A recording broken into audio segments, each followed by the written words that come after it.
Okay, ladies and gentlemen, welcome back to the Fire Emblem Blazing Sword Let's Play.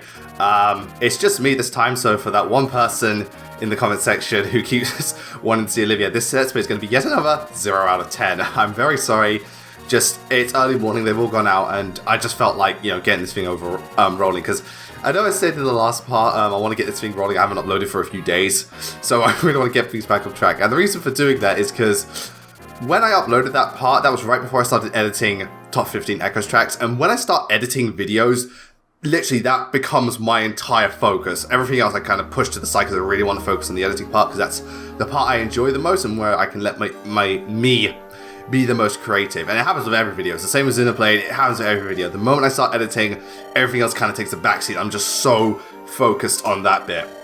Because it's kind of the home stretch, and it's the most important part is scripting, but you know what I mean, it's the bit I really get invested in. So, when we last left off, Eliwood's father died, and the group is not feeling good, especially Eliwood. He's at a low point. But, so this part of the story, it's not so much plot related, in more just the characters are just regrouping from all that's happened and trying to find, as that chapter says, new resolve. And this is one of the things I really do like about Blazing Sword. I know story-wise it's not huge or very epic or not the most well-written, but what I like is that it has many moments that are quiet, that slow down, and just other characters reflecting on everything that's happened. There's a real focus on the human dynamic between people and how the story affects not just one person, but many. I mean, other Fire Emblem games do this as well. Sacred Stones has this, Path of Radiance definitely has this, I'd even say Radiant Dawn has this, but here you really feel like, the game really takes its time to show you how everyone adjusts to such big changes. And I actually like this because I've said it before, it makes them feel more human. After something that happens that's so significant, people will be down, especially like Eliwood here. He would be really upset, and he goes through so much more. I'll talk about that a bit later. He goes through so much more later. But I really appreciate that Blazing Sword does take its time to reflect, these are people, they've been through a lot of shit, they have to take a break, and the story needs to slow down for those purposes. And that's what I really like, because I think when it comes to storytelling, sometimes the best stories are not the grandest and the most epic or the most incredible. They're the ones that feel the most real, that have the most humanity to them. I'm trying to give some examples. If anyone's seen the film Rocky Balboa, that's actually not like a really big action film. It's just more about a guy trying to go fulfill his dream, and it's an underdog story, but it's because it feels so human. That's good. If anyone's seen the anime films Your Name and A Silent Voice, they're not very epic or grand, but especially Silent Voice, it just feels realistic. Everything about it feels real and genuine, so it relates more. And I feel Blazing Sword is the same case with its story, because it takes its time out to show these people just reflecting on all these situations. So, yeah. There's also quite the expedition dump of a bit. We learn more about Nagal and what he does, where he has the ability to basically steal, it's called quintessence, but he basically has the ability to steal the life energy from people and use it as his own. So souls, think of it like souls steal, that stuff, that magic of Warcraft, all that jazz, it's the, I take your power, now it is mine. A Philosopher's Stone, if you will. More alchemist comparisons, because why not? So this is what it's all about. It's just Nils explaining what's going on. The Free Lords, learning all this stuff, and later Eliwood and Nian have a moment. What's also interesting about this chapter is, if you play on Hector hard mode, when Nils, Hector, and Lyn head outside, you get it from his perspective. You don't see the part with Eliwood, which I think is cool. I mean, I love the Eliwood-Ninian relationship bonding, but I like that for Hector's story, it is focused on him, so you hear what he had, you see what he heard. He's not part of Ninian and things love life. No, he's trying to get with Lyn, but that's not going to happen. Not in my playthroughs. Hector, that's not going to happen. In fact, in the Hector hard mode, Lyn's getting with Eliwood, so, Ninian, go off to the side. You get this one, but not the other one.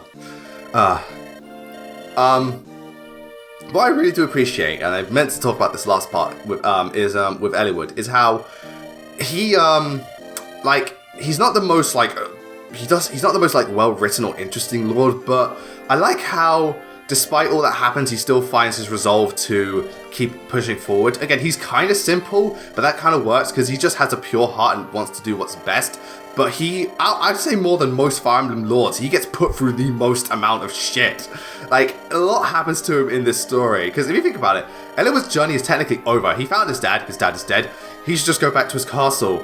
But no, that's not what he's going to do. He realizes, you know, if I don't stop this, things are going to get much worse. I mean, yeah, it hurts that my father died, but I have to, you know, take up his mantle and be the hero of Blacia, and so on.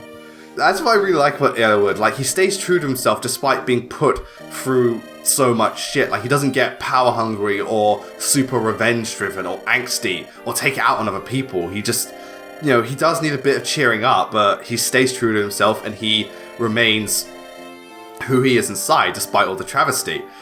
You know, which I think is really, really, really, something I really like about his character. He's honest, he's noble, and he's, you know, he's genuine. Eliwood does feel very genuine. I mean, I do prefer other Fire Emblem lords, but I still think Eliwood's very underrated because he's not as, like, over the top as other lords, or he doesn't get as much development as, say, Ike, or he's not the strongest in terms of gameplay, which is why a lot of people dismiss him.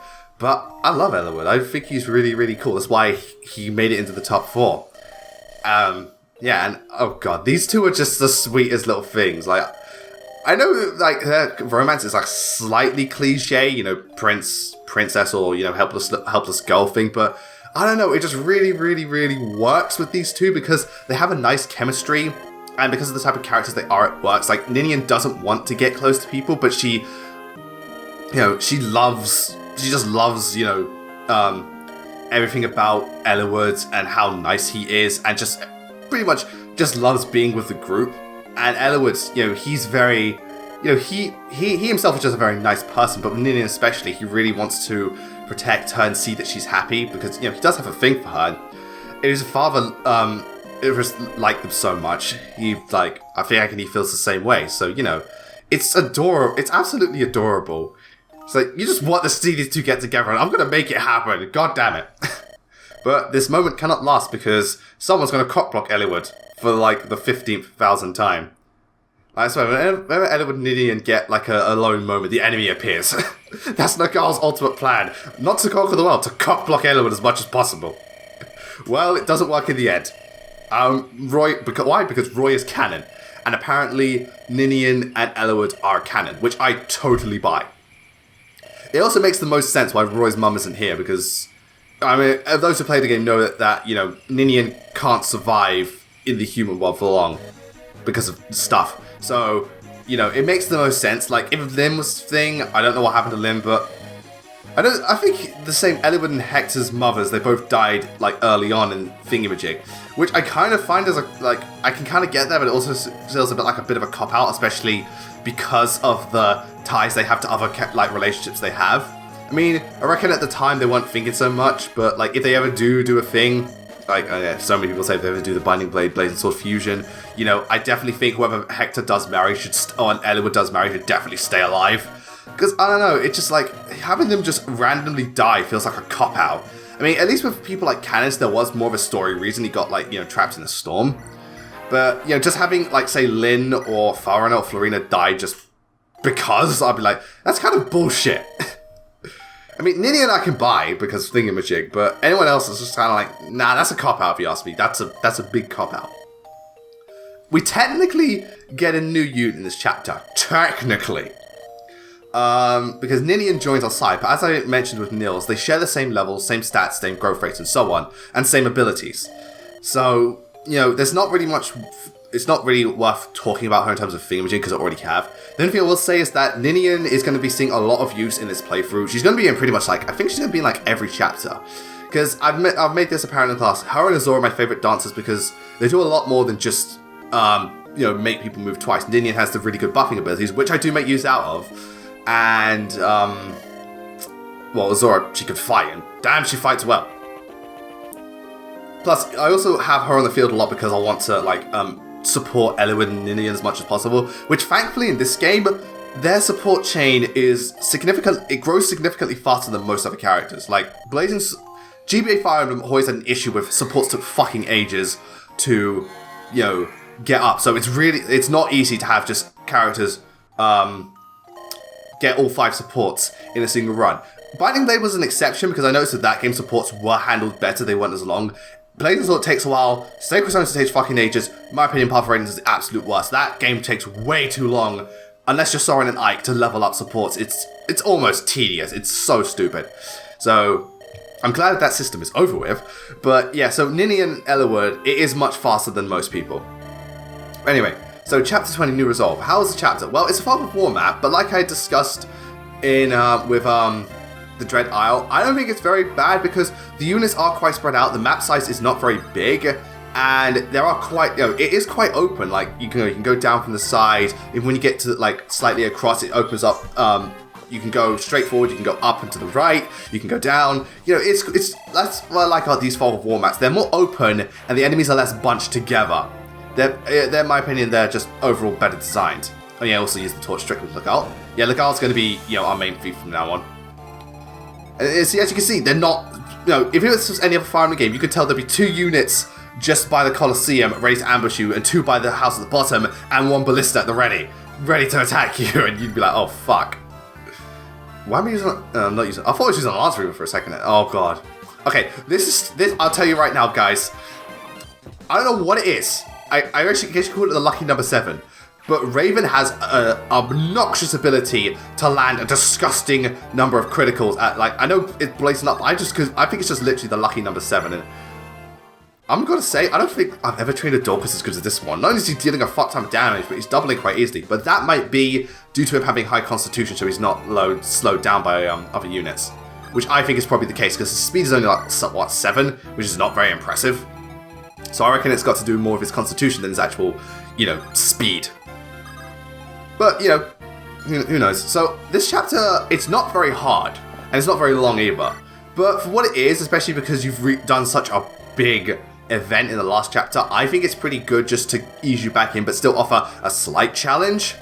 I will say, this chapter is where you start seeing Wyvern Riders, so, be careful, even though Wyvern Riders aren't, they're not like Binding Blade hard Wyvern Riders. Oh, Lightroom, again, I never fucking use those.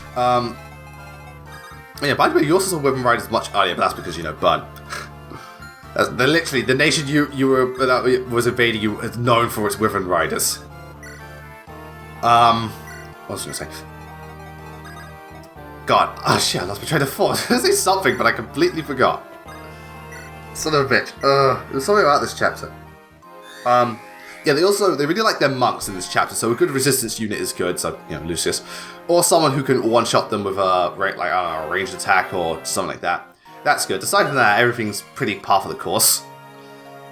Yeah, so it's not too hard, it's perfectly fine, I like it. I mean, I can't go, most chapters in Blazing Sword don't go nuts over going how much I love them, because I generally don't, but as you noticed, if you didn't notice, I don't bitch nearly as much as I do with Binding Blade. I was like, oh, this chapter's either really dull, or, oh god, chapter 14, fuck this place. Ugh, hate it. Next chapter's going to be interesting though, because that's when you get 3 new units which I can discuss, all 3 of which will be joining the team, which is going to be pretty cool. But, anyway, in the meantime, I've got some stuff to discuss regarding just Fire Emblem stuff. It goes for this Let's Play, the Fire Emblem Heroes, which I'm pretty sure everyone wants to know about, and if you follow me on Twitter, you would know about, and Fire Emblem Warriors. Yes, I'm still talking about that. Okay, so, as for this Let's Play, in the last part I was talking about the whole, do you want to see Hector Hard Mode, do you want to see Sacred Stones? So far, from what I remember, I think it's leaning more towards Hector Hard Mode. I'm fine with either. I know some audiences don't want it, but the majority seem to do want it. And also, there was one comment I read which I think does make more sense to play out to hard mode, because, I mean, it would be a bit jarring if suddenly I went back to Blazing Sword after so long, and, it would be a slightly jarring. I mean, it would be good to experience the new chapters and stuff while we're still in the Blazing Sword mood. I mean, with other games like Binding Blade and stuff, it's just the same game again, but harder. With Blazing Sword, it's kind of like a different game, so it would be good to keep that momentum going and just keep, the pace up. So it depends. If more people say Sacred Stones by the end, I'll go with Sacred Stones. But, if it all boils down to how it goes in the end, but I'm fine with either. So yeah. Like, I'm not gonna lie, I like the girl. Like, again, I don't like him as much as the other thieves in this game, but I think he's pretty cool. And excellent way. Yeah, you're gonna ranged weapons you're gonna want in this chapter because everyone, all those bishops and everything, there's so many of them. Okay, so I actually were wondering about the Fire Emblem Heroes banner. More specifically, the fact that the Black Knight was basically shown in that live action trailer. So, do you want to know my reaction to the thing? Kind of went like this.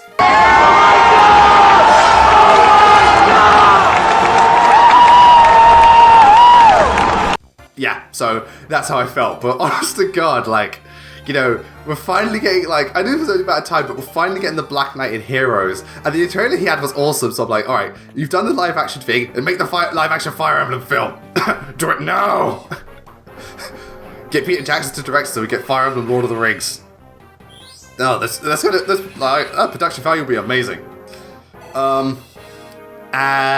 I'm really excited. I want to see how good the Black Knight is. I don't know if he's going to be like an amazing unit. I reckon he'll be one of the better armor units, and it's probably going to make Sophia redundant because I reckon he'll have distant counter and stuff, and I don't think Sophia has that. So I reckon Sophia will be a bit redundant because of this, which I'm not too peeved over because, you know, Black Knight is just... I think in terms of canon, Black Knight is one of the strongest Fire Emblem characters, and he probably would beat Sophia.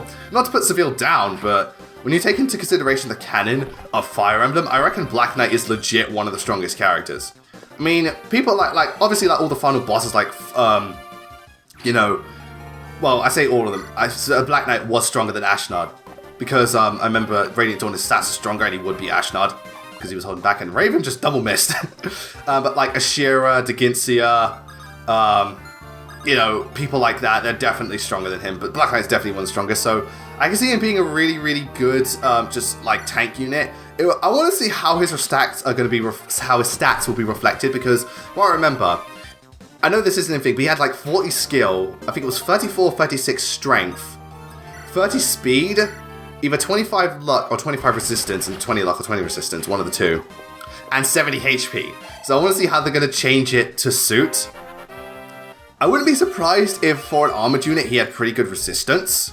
That would not surprise me. And also for armor unit he had pretty decent speed. I don't know if his attack power would be like nuts. That's the one thing Sophia might have over him, better attack power. But I can definitely see him being a massive threat and like a really, really, really big wall for most units. Unless they have like, I don't know, a blue tome or like an, they have an armor spear. I can see like Effie beating the Black Knight because if she had like a, you know, a heavy spear, and you know, just because of her nuts strength and the fact that she has wary fighter, so he, even if he's fast, he couldn't double her. So I could see certain units beating him, but he's definitely going to be really, really good. I reckon he would be quite hard. But yeah, when it does happen, I will try my hardest to get him. And then I'm going to train the fuck out of him. Like I've trained a lot of Fire Emblem units to like really high levels. From like low starting point, like both Gwendolyn and Nino. Nino I recently maxed out, I think like 2 days ago. 5-star level 40, they started as 4-star level 1s, so I maxed them out all the way. Black Knight, I'm going to do the same. I don't care if he's a 3-star, I'm going to max him out as much as I can because, oh, I just want to use him so badly.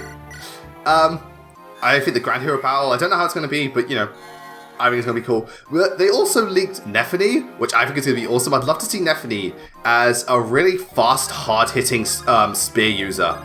Like, I don't know, like, not too tanky and probably not very good resistance, but she hits really fucking hard and she's also quite fast, so she could double easily and hit hard. And she has like, I don't know what spear she's wielding, but maybe she has like a unique weapon. She has a steel great lance. I'll be like, oh yes, that is wonderful. So Nephany and Black Knight, I'd be really happy to see, but because it's most likely, if that's the case, then it won't just be a Grand Hero battle, it would also be like a Tellius banner. I don't know if it's going to be Path of Radiance or Thingamajig. So it'll be interesting to see who else comes. I remember seeing a leak, I think there was like a leak or maybe a fan image of Volk, which I wouldn't put past. But if this is a Tellius banner, honest to God, I think two characters that not only I think need to be in there, but would really be interesting to see would be Soph and Micaiah. Because, you know, they're like the main characters of Radiant Dawn. Mainly because I'd like to see Micaiah there because I don't think they make her a fighter. I honestly think they make Micaiah a healer. But I can see her being a healer where her magic is really, really high, so she could even do damage with just her staffs, but also she has like the best resistance in the game. Her speed is terrible, and her defense is terrible, and her HP is shit, but her resistance is like godlike. Like a magic unit just can't hurt her at all. I would not be surprised because that's how she reflects in game, so she'd be the ultimate healing unit and magical tank, and Well done with the 3%. Now Saint's telling me to play Fire Emblem 3, which I'm gonna do after Fire Emblem 4, even though technically it's Fire Emblem 12. But, you know, remake. So, there's that. Oh yeah, the dude's got a bow. Warrior with a bow. Don't worry, we'll be getting our warrior eventually. I mean, as of now, Dorcas isn't a warrior yet, but he will become one. He will become one. If anyone's wondering, I just finished recording chapter 24. He's almost there. Everyone else is pretty much... Spoilers. Everyone else aside from Raph and Dorcas are promoted. Oh, and Heath. Everyone else is promoted. Oh, Hector's not, because that's another thing yet. Yeah, I promoted Lynn first, because of course I'm going to promote Lynn first. But, so, yeah. We will be getting our warrior, so I'll be actually able to show off a warrior in a Fire Emblem playthrough for once. As I was saying, yeah, so... What's going on? Yeah, so Soph I'd also like to see, because I don't know what he would be great with. Maybe they'll give him one of those really strong knives they had at the end of Radiant Dawn. But I'd also think it'd be cool because we haven't had a thief, like a shuriken unit in a while. I mean, the last one we got that was significant was Jafar. Pardon me, sorry. So, I'd like to see another thief in the game. To be fair, they include both, that's fine. I just think Fire Emblem now could use more thieves. I know Kagero's still top of the crop when it comes to thieves. Or dagger units, because of, you know, whatchamacallit. Osmond. I missed the first time, I ain't missing the second. So, I'd like to see other thieves come in just to change up the meta slightly. I think it'd be pretty cool. Like, I'd like to see a thief who has, like, an armor-slaying dagger, so he'd be really good against armored units. Oh yeah, the good thing to do is that he's got a hero crest. You can't get it if you kill him, so steal it. It's the best way to go about things. So, I don't know if they'll include other Tellius characters. If anything, if they include Jill, I'd be really happy. I don't know what they do for Jill, though. Like, I reckon they'll just make her a strong, like, probably a fast thingamajig unit. If there were beast units in thingamajig... Oh, well, there are dragons, so it would be interesting if they gave her, like, a Dragonbane axe. Because even though they're not Laguzed, you know, she's just super effective against, like, Ninian, Corrin, Faye, and Naui, and Tiki, which I think would be pretty cool. Which I think would give her a bit of an advantage, because from what I remember, the dragon units are some of the really good ones. Like, I think Ninian's really good, and I think young Tiki's really good. So having a flying unit that could reach them easily and take them down would be quite cool. So, you know, there's that. If they include Jill, I wouldn't be surprised, because Jill is one of the more popular characters for Tellius, and Jill's one of my favorites. I mean, if they include my 3 favorite Tellius characters, fucking Black Knight, Nephany, what's her face? Jill, yeah. Lincia, maybe, but they would make her a flying healing unit, which I think would be pretty damn cool, a flying healing unit. So, Eliwood out the way. Take down that motherfucker. Any other characters from Tellius they might include? I don't think so. Again, Micaiah and Soph, it's only if it's like a just thingy, like maybe if it's a Tellius as a whole banner. If it's a Path of Radiance strictly banner, then I reckon they will put Jill in. Not Soph, because I reckon they'll save that for Radiant Dawn. Probably Volk, because Volk is quite significant. We've already got Mist, Soren, and Titania. I can't see them putting in anyone else like super popular from Tellius, aside from maybe, I don't know, maybe no, I reckon Radiant Dawn they'll save for Alincia, because she's more relevant in that game in terms of being a unit. Also, I would not be surprised if they did a Radiant Dawn banner for Alincia, and she, what's his face? She had Bastion, Jeffrey, and Lucia along with her. That'd be awesome. You have Lucia, the Red Soul unit, Jeffrey with the Brave Lance, the blue Lance unit, and Bastion, the green Tome user. That'd be awesome, man. I'd totally be down for that. And Lincia, the healer. That'd be awesome. That's a really good banner. They should make that happen. We need more Tellius love. I can't see any of the Laguz Kings being there. They might put Nasir in, because he does play quite a bit in Path of Radiance. So potentially I could see Nasir in there. I don't see any of the Grail mercenaries really making it in, honestly. We've already got Sanaki. Yeah, I don't really see people like Boys, Oscar, Gatry, Shinon. If we've got Shinon, then all other archers would be pointless, because Shinon's amazing. If you had the double bow can hit for free range, oh my god! Yeah. So Tellius banner, I reckon it will be a banner, because if it's you've got 2 characters, then it's not just a Grand Hero banner. I reckon it will be an actual banner. So I'd like to see who else gets in the game. It'd be interesting. And Marcus is here. Nice to see you, Marcus. Like, I know I've ditched you, but, you know, when hard mode comes, you will be, what would you call it? Again, that's another thing I like about Blazing Sword. A lot of the side characters just get more to say. Like, Marcus has appeared at least, like, twice now since the whole group has joined. And, hey, look at that! It's Isadora. We're going to talk about her more the next chapter, so... Yeah, but, so basically, she's, I think she's, like, Queen Ellen's, like, retainer, or Elena. I can't remember her name. Eleanor, that's it. Lady Eleanor's, like, retainer, or just guard, but Eleanor's, like... Eliwood's gonna need all the help he can get, so go forth and help him. You know, you're a pre-promote, you might as well do something. Yeah. And Eliwood's mother, man, even though she doesn't do much of the story, she's like, probably does more than most Fire Emblem mothers. Does more than Makoto, at least she's alive. Sorry, Queen Makoto, but you know, most Fire Emblem mothers are either dead to begin with, or die later on, or in this case, just, you know, in Eliwood's case, they stay throughout the entire thing. Sweet. Oh, but Fire Emblem is like Disney. The parents, they don't make it, or they're dicks. No, that's more anime. Yeah, sorry. Fire Emblem is very anime-like. Their parents are either non-existent, or they're just dicks. You know, Grell didn't make it. Most of the mothers are dead. Elbert didn't make it. Technically, Chrom didn't make it. Stuff like that. Even though it's no sister, Emerin didn't make it. And in terms of dicks, Desmond's a dick. Well, Ashnard, again, that's kind of, you only find out at the end. Garen's a dick. Any other father figures that are massive dicks in Fire Emblem? I'm not really sure at the top of my head. Anyway, this chapter's coming to a close, and Eliwood's talking to me. Don't worry, Eliwood. You know, I'll support you all the way. You'll always be my favourite male Fire Emblem Lord until maybe, I don't know, maybe Fire Emblem Switch will prove to be different, but we'll have to wait and see. But until then, as far as the men go, you're number one. Oh, it's getting ominous. So, this is where we see more of the, what you might call it, the morphs.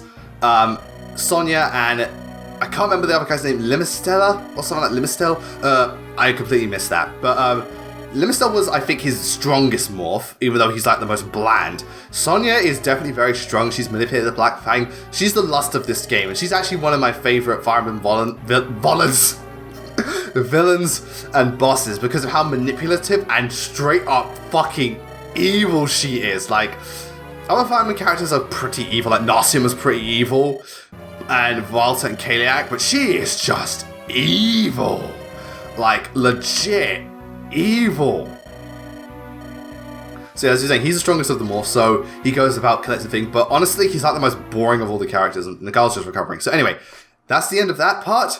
Thank you all for joining me. Again, sorry the other two aren't here, but I want to get this Let's Play going. So, when we next join, we're going to see Hector's brother, we're going to recruit a shit ton of new units, as well as see an old friend, and I'm going to talk more about Warriors and Heroes, because I've got a lot to say. But until then, thank you all very much for joining me.